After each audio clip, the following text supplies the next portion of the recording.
So you've got the cables, the missiles, you got these twisty things down here, and you've got the torso shifting right there. Well, you've also got the chest thingy here. Just pull on the back of the cockpit here, which actually has a spring on it, and you get... Damn it, I had the wrong sound. Ugh. These can also pitch up, but it doesn't really work, and that's just more or less for transformation. So that is it for the the Ika origami.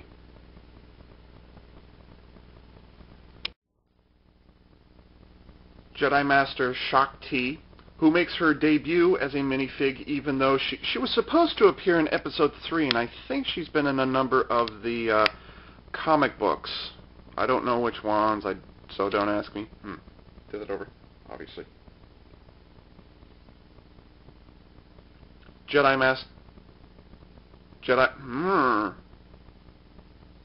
Master Shakti, who makes her minifig debut here. She was supposed to appear in Episode 3. She's actually in a deleted scene early on, but, yeah, she's here. The headpiece is made of...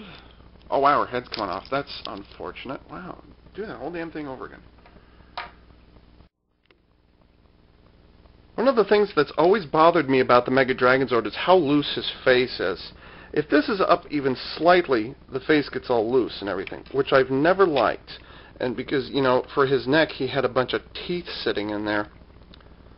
Although, admittedly, he does make an awesome replacement for Ratchet. How do I keep effing that up? One of the problems I've always had with the Mega... One of the things that I really enjoy about giant robos is that they have...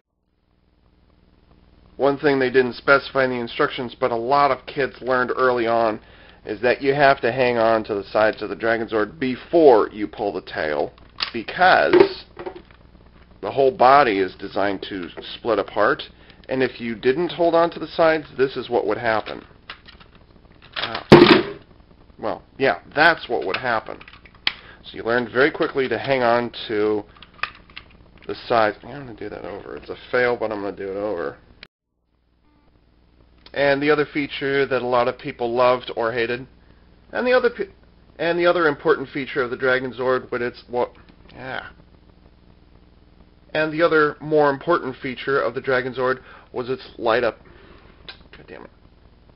And the other important feature of the Deluxe Dragonzords was its light and sound function.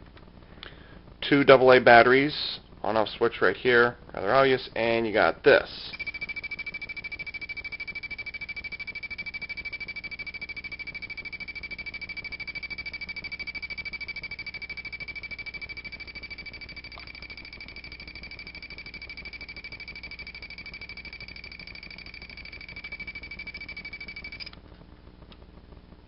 Which, sounded... Ooh, hide behind the camera, Ava. Hide, hide, hide. I'm going to stick that in bloopers.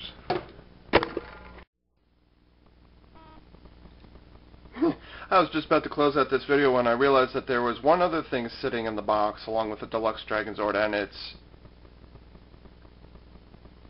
power drill pedestal thingy. And that was the 9-inch green Dragonzord. Wow. And that was the 9-inch Green Ranger, which I most certainly did not get the Deluxe Dragonzord for. But whatever. Anyways, it's exactly the same as all the other 9-inch figures that came out at the time. It even comes with a show inaccurate weapon, a chest armor piece that comes off, and a new Dragonzord a la Dragonzord Godzilla decal thingy sitting on the chest, which very much looks like Godzilla. Anyways, yeah, the Dragonzord came with this. Just like the Gokai gun, the Gokai Saber has no moving parts to it, except for the Ranger Key Tumbler, which I will be getting to later, obviously. Oh, damn it. Scared the shit out of me, too. And no, there are no hints as to what the 36th Super Sentai series will be.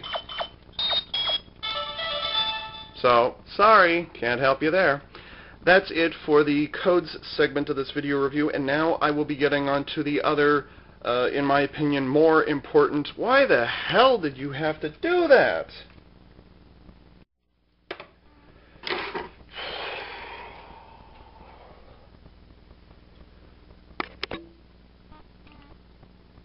Aside from the fact that they're both cell phone changers and that they both have flip tops, I've found more than a few parallels between the Mobirots and the Henshin Kitai Magiphone from Mahou Sentai Magiranger in 2005. They have a rather nondescript display screen up here. They both have a spring-activated feature. They both have an LED in the upper section, and they're both completely dependent on codes. Wow, that was a great opening, and I just forgot what I was going to say next. Not bad. Not bad. I like it.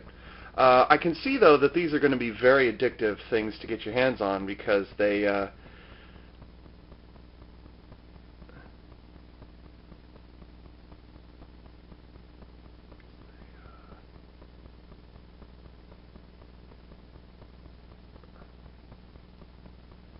what?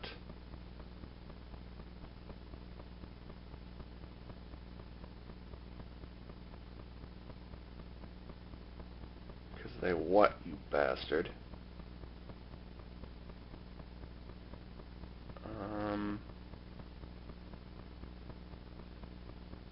Because they what? Son of a bitch, I'm going to have to do that whole thing all over again. Unlike the Ebi origami mode, however,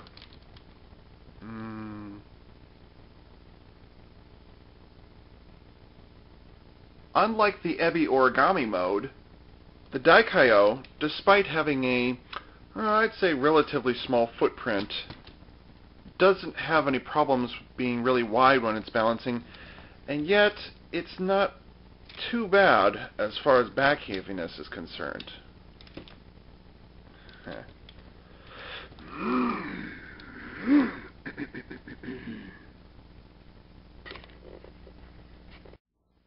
Now, under normal circumstances, I would just show you the Cureu disc, and I'd tell you that it has the appearance of a dragon's mouth opening and close.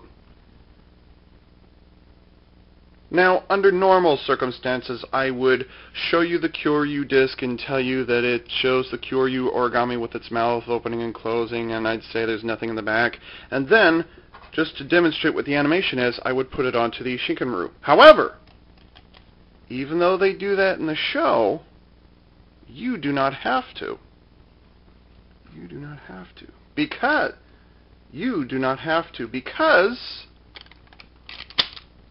believe it or not, the Cureu origami, or Cureu Maru, has its own praxinoscope. So I can just show you right here.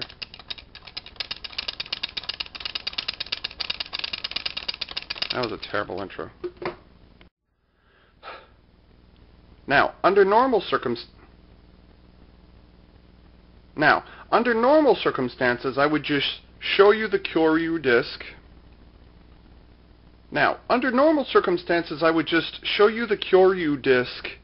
And I would say that it shows the Cureu with its mouth opening and closing, and then I would attach it to the Shinken Maru. However, this is not a normal review because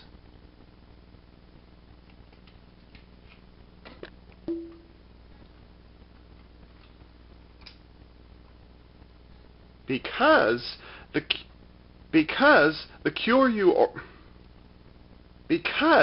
oh wow, there's reflections all over. Because the Cureu origami itself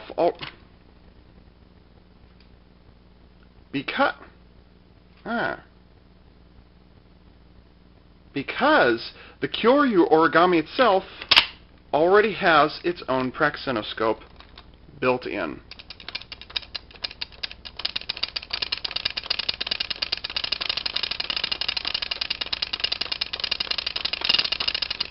And I must say that of all the hidden discs that I have seen personally so far, This one has the most fluid animation of all of them. Very, very nice animation, if I do say so myself. Ah, but that's where things only get started. God damn it!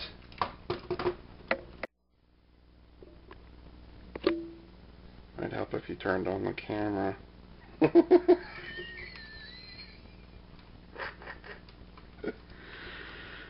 Oh, man.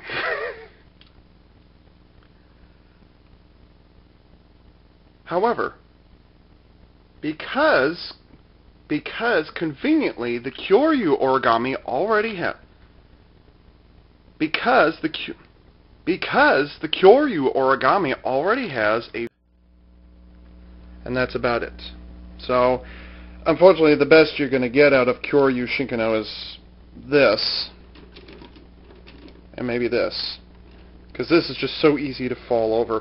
And by the way, don't even think about trying to pose with this thing, because the shoulder is not designed to hold something which is easily as heavy, if not heavier, than the Shinkano itself. Okay, you know,